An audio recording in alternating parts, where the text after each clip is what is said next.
Welcome back to the Hishaku Hideout, a weekly podcast where we talk about the latest chapter and everything Kagurabachi. I'm here with Dice. What's up, guys? And today we're getting into chapter 90. And just to say, I love that we cut back to the Hishaku squaring up at Uruha here, because we finally see like what's up with that tree sorcery from the Rakuzaichi arc. Yeah, man. I like just seeing that immediately. It's like that Leonardo DiCaprio meme, like the pointing at the screen, because you immediately like recognize it, and it's like you just can't help but to think like they really like lean on that sorcery a lot, huh? Yeah, they use it a lot, and Hishaku just seems so important and like pivotal to like their organization. I mean, he lends out his sorcery so much, it seems. And like this, it seems like he's just like giving, Best Genius the seed where he could toss it and probably like just, open it up, apply his spirit energy to it to like open it. And I mean, we know like that wall of, tree stump that he just grew right there is thick. Because I remember how hard it was for Chihiro and what he had to do to get through to it, Yeah. So it's not something they could just easily get through. It'll take like effort, and considering you have Hishaku in that you're trapped with Hishaku, Yura, and I mean, as we know later on, Hokito. Like that, they're putting a lot of their fighting force inside that like little area. Yeah, no, for sure. I mean, like as Hakuri would put it, is like, he overhears Yura mention operation, and he's like, oh, so they have a plan. And it's like, yeah, bro. Where you been? Where you been? You're been playing it. You said this was like he just might be an idiot. Like, do you think they just stupid? walk in, bro? Like, we love him though. I know Hakuri's slander, but no, he's just so. No, it is slander. That boy is stupid. He's a goat, but he's a dumb goat. Bro, just a bimbo. Like, look at that one panel, like when she says, when he's like, why then, talking about Kiri's like sword, why she uses a big one, and his face is like he's like a little chibi version, and then right underneath that panel, you see him with like a little goofy ass smile, like it's like a cute little drawing, but he really is like. He's a little buffoon. He's a little handsome dummy. Oh, yeah, man. I just had to bring that up, man. That to me, that was funny, but... He's stupid. Yeah, but, man. Like, bro, I love it because in the second page, it's so hilarious to me, like, next to Kiri, like, where a sword, you just see the ceiling splattered on top of that guy. He's just chilling there dead. The little floating head, the little floating lion head is just sitting there, like... whatever the fuck it is, like sitting there, like almost like memeing him. It's like, bro, you good? That was hilarious. That is funny. That's true. But going back to Hakuri really quick, it's this is why, because he's such a goofball, is because it's so fun to see him interact with characters like Uruha, like Kiri. Like he seems to match their energies. Like Hokazono knows how to, pair him up with characters that he can really match their energy, right? So it's why he's so enjoyable as a character as well. Yeah, no, that's facts. But yeah, speaking about Kiri, she goes on to clash against this chick who has been lingering around. That's my girl, bro. Dice's goes back. Ear bay. She hung around. Hishaku. Yeah, she was just chilling. Oh, it's Eargate. It's Eargate till it gets addressed. I'm telling you. That's crazy. But yeah, we know she. Go ahead. I'm sorry. No, you're good, bro. My bad. I cut you off. I was just gonna say that we know she's trained with Kiri, so there's a bit of a, that we know this gets handled this chapter, but I like that there's a bit of a history there, right? Or at least some like background to the fight or whatever, right? It's not really like a big thing in the fight itself, but I do like how she just says it. And obviously, she calls her a lackey, and she says she's not a lackey, she just agrees. So, alluding to the 18 years ago, so the end of the war, we know that's Hokazono kind of edging us, not even kind of, just straight up edging us, right? Because we still don't know what these 18 years. Commercial It's so break. dramatic. But yeah, what are your like immediate reactions to that whole thing? I mean, this chick, she just gets in her like little Usain Bolt stance and just sits there. But I think what I like most about Hokuzono is the fact that he introduced her as a speedster, right? Like, Yeah. that's her whole bag. She literally was introduced with the goal in mind to face Kiri. Because Kiri's whole thing is, bro, you don't know what speed is. Like, like I've seen speed. Yeah. Like, That's funny. I've True, seen masters of this fastest sword technique. This ain't shit.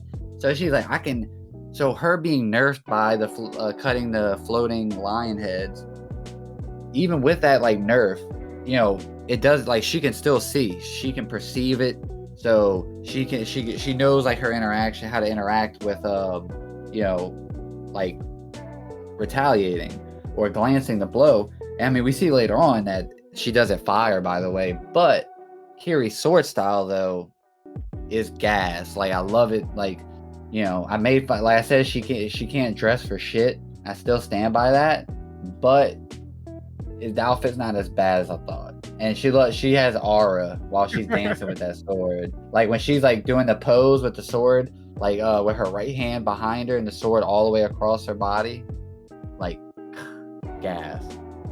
And she's like Maki. She wants to overthrow a misogynistic grandpa. Yeah. Yeah, no, I do like how unique her technique is, and I like Hokuzono's how creative he gets from breaking away from, obviously it's not like I know a lot or know anything really about like traditional sword styles, but like obviously shit like this and like what we've seen with Hirohiko and even the EI White Purity style, like that's not real real shit. So I like how he gets creative with stuff like that and just kind of makes it a thing in the story, because it opens the doors to like so many possibilities. Her technique, I can really visualize how she makes it work, because it's ultimately just about keeping balance, right? She's not gripping the sword and like striking, right? She's just dancing with it, and it's like an extension of her balance point.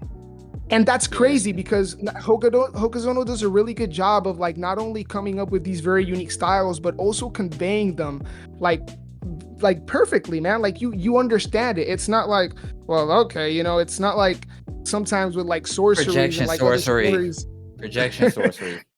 Like honestly, like that like stumped people for like a while. Yeah. So I just like that. Man.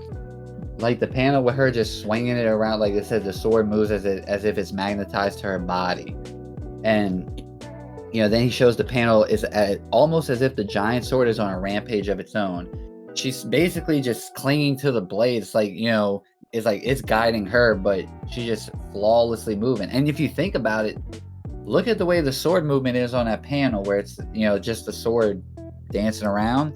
That ability, that sword style, like lends itself to like be an opposing style against the AI White Purity. It's just about if she can swing it around quick enough, you know what I mean? Because then she's covering a 360, she's almost like 360 degrees like defense with her sword, like because how quick she moves with it. But of course people like Samura, Uruha, like Uruha without an enchanted blade, like I would still have him over her. But for sure, say someone like maybe Chihiro, who's when he first learned AI White Purity style, like she's probably cutting Chihiro up before he perfected it. Yeah, well, I mean, she's a skilled swordsman, right? Like it's we obviously would have to see where how much he's grown, or like you're saying before yeah, you're probably right. I don't disagree with that. I agree. Yeah, like when he mastered it, I think that style just apex is the apex of like speed sword styles. Yeah, that was interesting because we saw Chihiro like with like not being able to lean on N10 for a minute. I would like to see that again. Even if it's not for like a long period, because I would like to see how much he's grown as just like a pure swordsman. Ooh, that would be cool. I like that. I didn't even think about that. Like now see him with just a regular, or him just taking, his other sword and doing, like doing that, and then after he uses the AI white purity with that, he instantly like pulls out Enten like off the Clash. Yeah. And then like he could do a lot of crazy shit.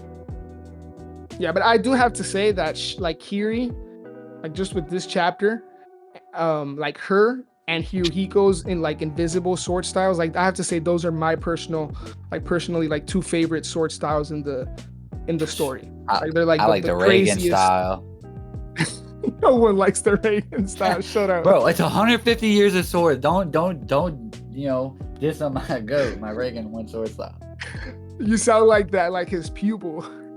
Yeah, like everyone hypes. Let me say something about Ikura while we're on the subject. Hold on. Oh god, nobody's talking about Ikura. Fuck Ikura. No, let me stop. I'm just playing. Like everyone like gasses this man up. I would have told the pupil, bitch, here's the key. Go crawl your ass in that elevator and get up there. Like fuck. Man. I'm just memeing, but like Ikura is okay like, for a cosplayer. I guess, but it seems like this chapter makes it feel concrete that Kudo did die. It just gives it that more like Hokuzono's like cementing that Kudo's dead. That's how I feel. Can I tell you something crazy? He faked his death. You love me? No, sorry. That's all podcast. Besides that, I had a Hakuri moment. I just want to say this because I don't think I've expressed this before in the like pod itself, but I do see the vision for the like Kudo traitor believers, though I personally right now think Ichichiki, like I say a lot of times, I don't think Hokuzono's beyond like leading us down an obvious path and then subverting our expectations. So in this chapter, I had a little Hakuri moment because when I was reading the quotes in that one panel that we see Kudo, and it's like a grayed out panel, for a second there, it's obviously what he told Hakuri, right? Like what he like entrusted him with, right? Like what he had to do. But it took me a minute to catch on to that, right? So when I'm reading it, I thought for a second that this was like Kudo was the one entrusted with like everything he's bringing up. And I thought after a minute, I essentially felt like it was like a soft reveal that he was the one that was essentially in charge of why like the Shinichi and the Master Swordsman were like so close in proximity. And for a second there, I thought that he was like being revealed to be like a traitor or something. But then obviously it's that like Hakuri was recalling. But I do have to bring it up because I did have kind of like that airhead moment. And I don't know, man, you just never know. Like it's like kind of like that thing that happened with the Zami when like the imagery was with like the Hishaku symbol, and some people were like memeing around, but some people were like really serious about like, no dude, it's right there, it's like Azami is like allied with the Hishaku, he's the traitor. And it's like, I don't know, right? The Mandela effect. We still don't know if it's like Hokuzono fucking with it, like with us. In this case, I just think I was, it took me a minute, but I did just want to bring that up. Well, let me say, really you're in your Hakuri moment makes me get at him. Fucking Dune. I love that thing. Nah, I get when I first seen it like framed, like when you like turn a page and it's framed like that with like Kudo dead center, grayed out, it does lend itself to be like a lot of there's a lot of like focus on him right here. It's like he's like dead center of the page and it's like grayed out. He looks sus, his hunchback ass. Yeah, he didn't have to be in that panel. Like Hokuzono's done it before. Hakuri could have just recalled the quotes. Yeah, thought bubbles. Yeah, like him, we would know what it is. I wonder. I don't know, man. Yeah, I mean, but other than that, I mean, the just beginning of the chapter, like there's not a whole lot in this chapter. This is one of those just like it's an important chapter because I mean, like we know that this Kabunabi girl, Eargate, they don't consider themselves aligning with the Hishaku. They're like, so me and Dice talked about like she's a part of the Kabunabi traitor group. That's like a group inside the Kabunabi that has their own agenda. They leak the 50 names. They leak Kunishige. Obviously Kabunabi Yoda's bitch ass is at the top, smelling like cabbage. And like that was big. The tree sorcery, so we know it's like that's not Yura's sorcery, because that whole thing was, oh, that's Yura's sorcery, remember? And my whole thing was like, that could be remote activated, because we've already seen him do something similar, like in chapter 1. Like he can activate these things from far away, or just have them like activate under certain conditions. So now we see like I'm sorry, you think this is like, because you said Yura, but did you mean Hishaku? Oh no, people used to think Yura's sorcery was the tree. Remember during the Rakuzaichi, because it popped up and they thought it was his. And I was like, that's not his. Like, that can't be his. And yeah, I understand. Like with this one, so now, I think a lot of people now kind of already like leaned to the fact that wasn't your sorcery, because I haven't seen that argument in a while. But it's good to just see it like used this way. Then other than that, I mean, I gotta like say the Hishaku impressed the shit out of me. Yura investing a lot into what's going on, even with getting caught off guard for the first time in the series by Urha being alive. He's not sweating. He traps himself along with Urha. And Urha is like away from the enchanted blades, like just straight fighters. Urha is towards the top, like we know he's not a slouch. Plus he has a sorcery. Yeah. And so Yura could have easily just dipped, like, and it would have been understandable, like him as the leader, right? But he stayed here, and he's like Urha is nerfed because of the floating lion head. Yes. I forget what it was called, but so we see Yura does kick him away, but it's just a kick. That's nothing. It's nothing to like boast over.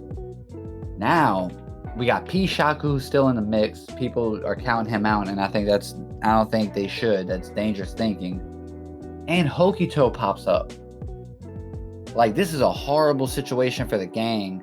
And as you said, like, and give you this credit, and you can like talk about where you think this is gonna go from here. Natsuki.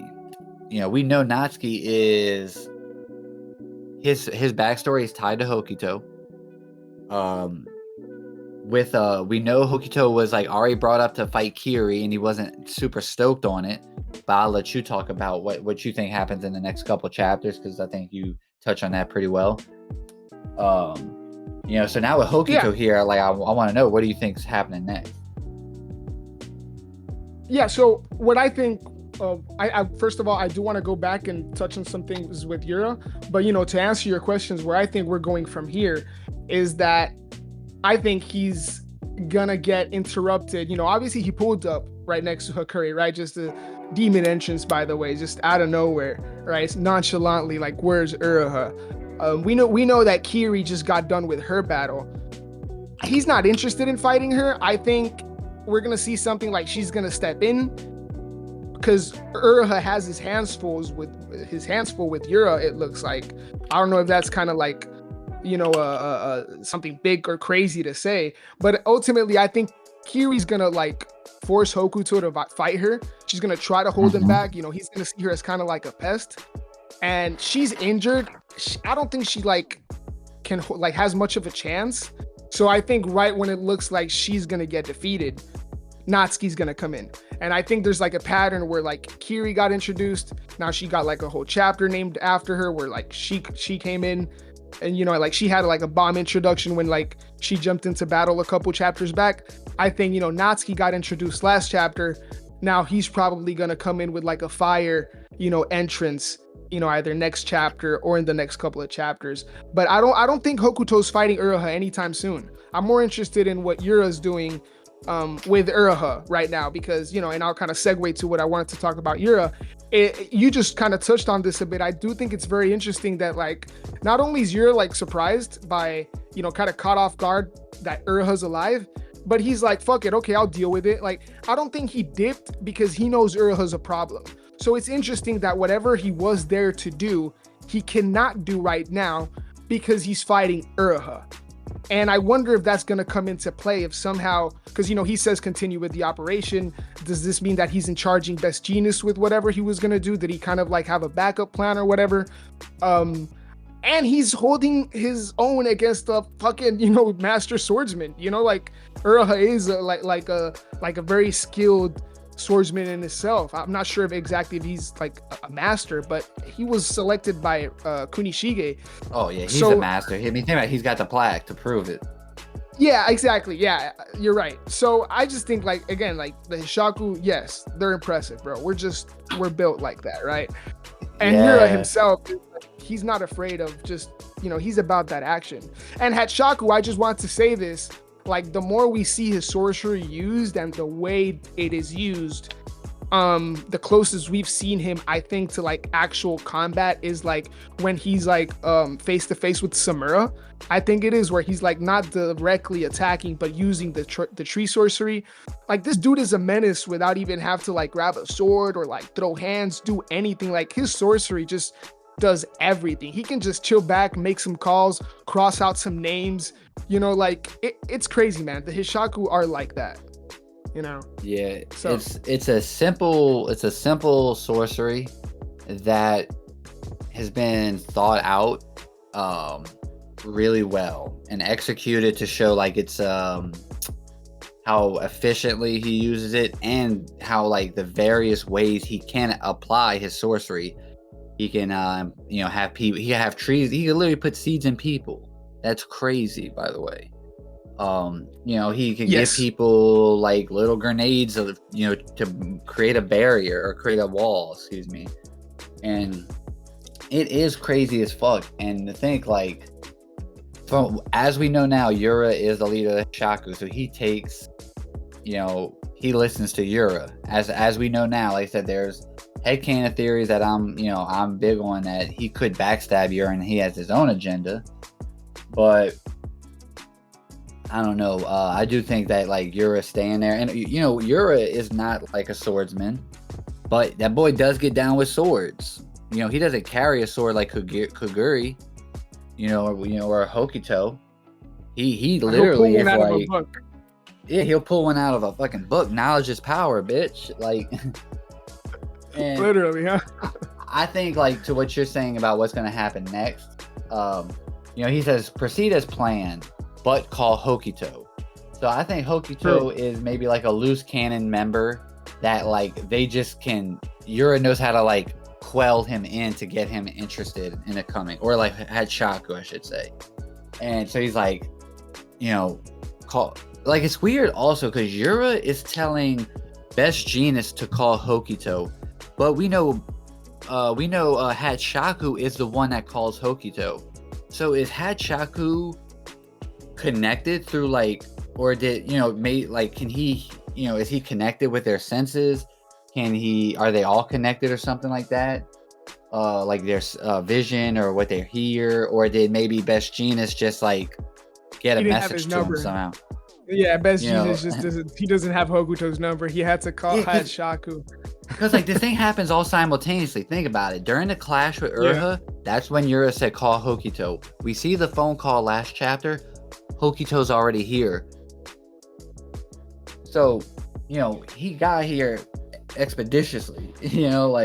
So there had to be some teleportation happening, and we know he didn't teleport directly next to them. He's at the floor underneath them with Hakuri.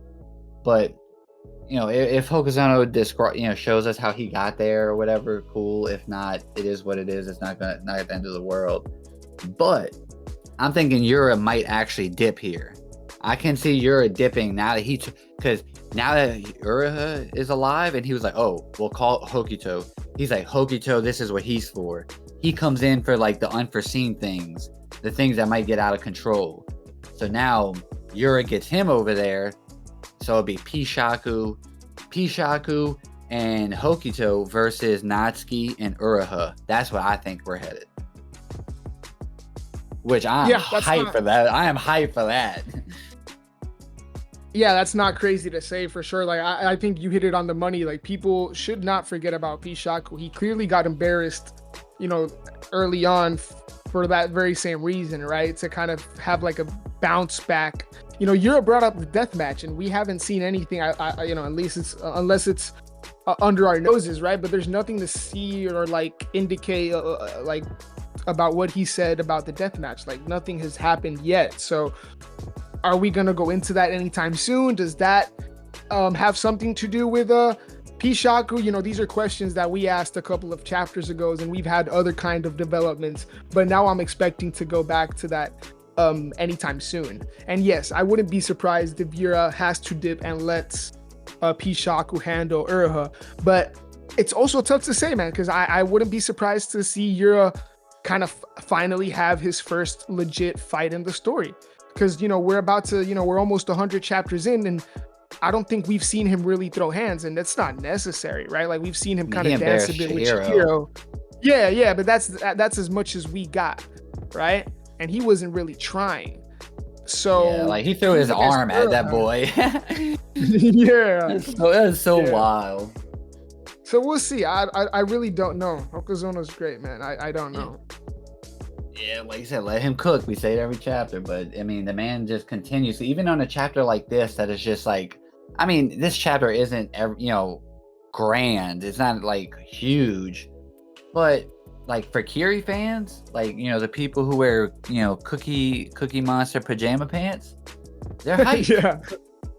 Like look at she literally like skewered 3 heads and that girl with her big ass sword, and she's just like, all right, let's get moving. But she is like so heavy, she is saying that shit is heavy. Yeah, she's a babe for sure. She's cold. She's dope, bro. And like the way she swings her sword, like from backwards all the way up and like comes down with it, like so gas, dude. And I love, like I said, how the speed, like, it's not like with Chihiro, like he, with his eyes, he saw Iori. She's just literally like that's like her whole life has just been around speed, like seeing people like. Exactly. So it's like, I like that Chihiro dig. I like that dig at Chihiro. It's just that's my boy. Chihiro's my favorite character, but I gotta keep it 100 about everybody. Yeah, facts. Because that's something I've brought up as like, come on now. Anyway, I don't want to get too carried away, because I do want to say that I had an idea for the kind of chapter we were in, like when I read the title and I saw that it was Kiri, and my expectations just immediately went down, because I thought that like, okay, it's just going to be mostly like a, more development for her, perhaps more flashbacks, but I knew that it was going to be a chapter mainly focused on her. And I enjoy her from what we've seen as a character. So when I say that like my expectations went down, I don't mean that as like necessarily something like really negative, because the series has just been great with like the recent developments. And so like the chapter ultimately ended up exceeding my expectations, after they were lowered, when I saw that it was going to be like basically a Kiri chapter. So for what it is, I still think it's an amazing chapter that pushes things forward, besides like giving us more reasons to really look forward to more Kiri in the story. So facts. Because like, no, 100%. It's one of those chapters that, like you say, you read the title, Kiri, and you're thinking to yourself, okay, this is just gonna be like her like defeating those floating heads or something like that. But we get a lot. We get the tree sorcery. We get the tidbit information that like, or confirmation that the people going around killing these 50, or killing like the other members to make the tree explode, they don't consider themselves a part of the Hishaku. They're their own thing. That is very, very important. Like she's saying, I'm not a lackey. She's not a part of the list. She doesn't have a tree. Like she isn't like, she's doing this on her own volition. Yeah, or she's like coping, by like whoever she's honest. following. That's your goat though. So we won't go too hard on him. But Hokito pulling up, I love Hokito, man. Hokito is really like impressive. He's not better than my goat Ibuki Misaka though. Yeah, he's just like, he literally could just murder Hakuri right here. And he like really, and that like, that's the thing, is like, why doesn't he? They like, you know what I mean? If they really want to get rid of Hakuri Sazanami in the storehouse, you kill him right here. That's true. So, I mean, that could play into Hokito being a loose cannon. Hokito doesn't want to kill anyone weaker than him. He wants a battle. Like, he'll do what, whatever needs to be done, but he won't just unnecessarily kill weaklings. To be fair, they're like you brought up, they're a floor under, right? And he probably doesn't know that's Hakuri. Kiri didn't know that was Hakuri. So, Yeah, but that Hishaku, Yura probably put him on game though. And the Kabunabi suck. Let's just be honest, they suck. I hear you. Yeah, that's true. I hear you. Real quick, let's just bring up like fucking how many like jump scares and like just flat out like tragedy, like tragic moments, like Hakuri witnesses. Like it's either like a tragic moment, some chick offing herself in front of him, like. And like now it's just like Hokuto jump scare out of nowhere, like just Kiri's like swinging that big, bro.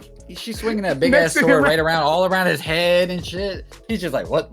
He's seeing people getting beheaded, and then he's got like someone with a visibly not to fuck with Hokuto. Let's just say his on panel presence is strong.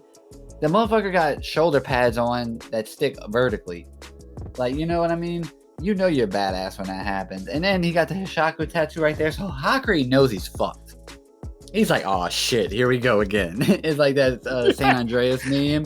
I'm saying, Hakuri, bro. Oh shit, here we go again.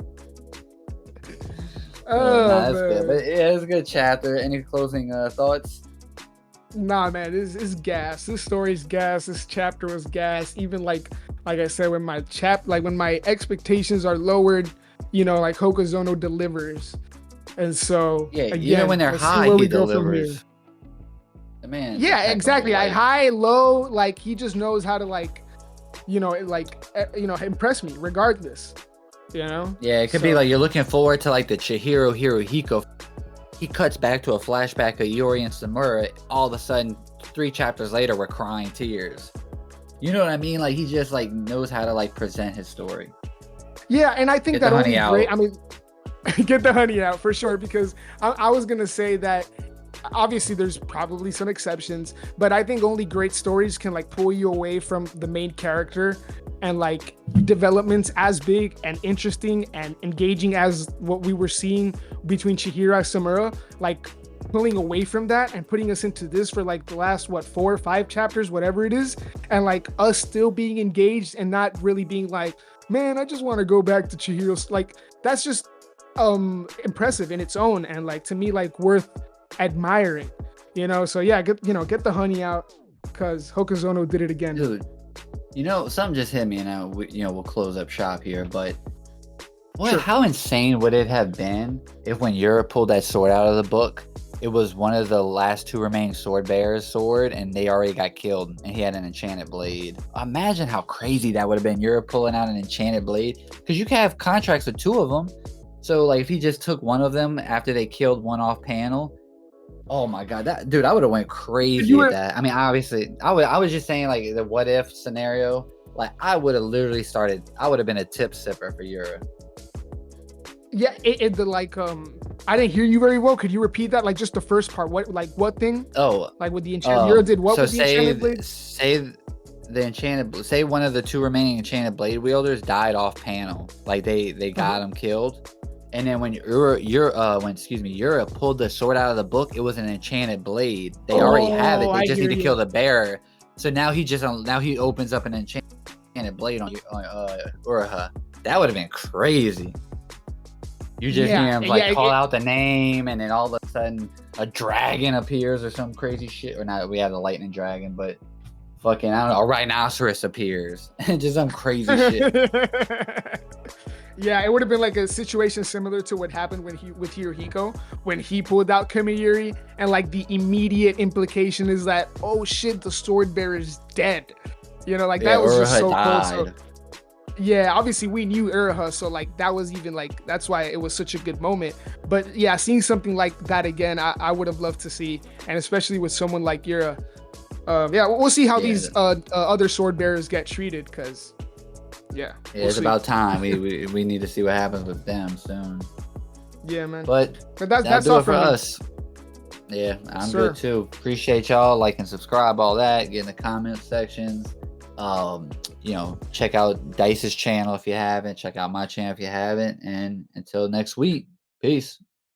Peace.